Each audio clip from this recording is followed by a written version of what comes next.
India के Republic day पर हमें एक नई चीज ये देखने को मिल रही है कि भाई रशिया के अंदर इंडिया का रिपब्लिक डे मनाया जा रहा है, क्यों दुनिया उनको इज्जत दे रही है? देखें, उसकी वजह ये है ना कि हमारे यहाँ रिपब्लिक को स्टेबल किया नहीं गया। रिपब्लिक थी, जमहूरियत थी पहले।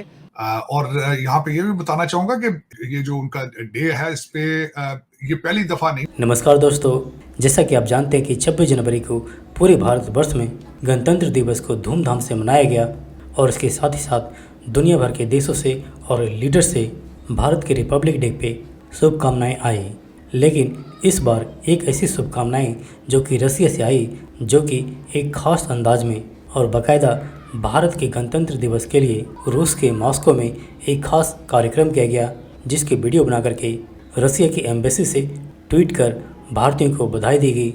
जिसे देख सुन करके हमारे पड़ोसी देश पाकिस्तान और पाकिस्तानियों की खूब जली। वैसे तो किसी भी देश के एक बड़े मौके पे किसी दूसरे देश और मित्र देश का बधाई संदेश आना एक आम सी बात है, लेकिन जिस तरीके से रसिया से मैसेज आया है एक खास अंदाज में, जिसके थ्रू रूस ने भारत और भारतीयों को और दुनिया को यह मैसेज देने की कोशिश की है कि रूस और भारत के संबंध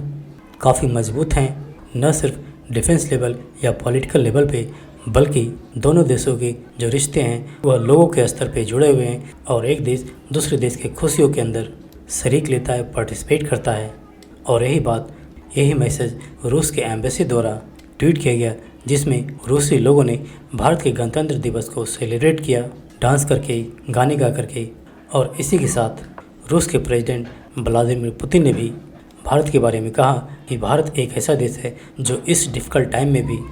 दुनिया के साथ बैलेंस बना के चल रहा है, जो कि काबिल तारीफ़ है और भारत को इसके लिए प्रशंसा करनी चाहिए। और यह बात उन्होंने जाहिर है उस संदर्भ में की है कि जब अमेरिका इंडिया पे प्रेशर डाल रहा था और डाल रहा है कि इंडिया रूस से किनारा करे, रूस को समर्थन देना बंद करे और अमेरिकी खेमे में जाए। लेकिन ऑब्वियसली ऐसा नहीं होना था, ख़ास तौर से इस समय जबकि अब भारत का जो स्थिति है न सिर्फ इकोनॉमिकली बल्कि पॉलिटिकली भी दुनिया में काफ़ी मजबूत है। और वैसे भी भारत का इतिहास रहा है कि भारत किसी एक पर्टिकुलर पावर या देश के पीछे नहीं लगता, बल्कि भारत अपने देश के हित के लिए अपने रास्ते खुद चुनता है और उस पर चलता है। तो दोस्तों, रूस के इस अनोखे बधाई संदेश को देख करके आपको क्या लगता है, आप नीचे कमेंट करके बता सकते हैं।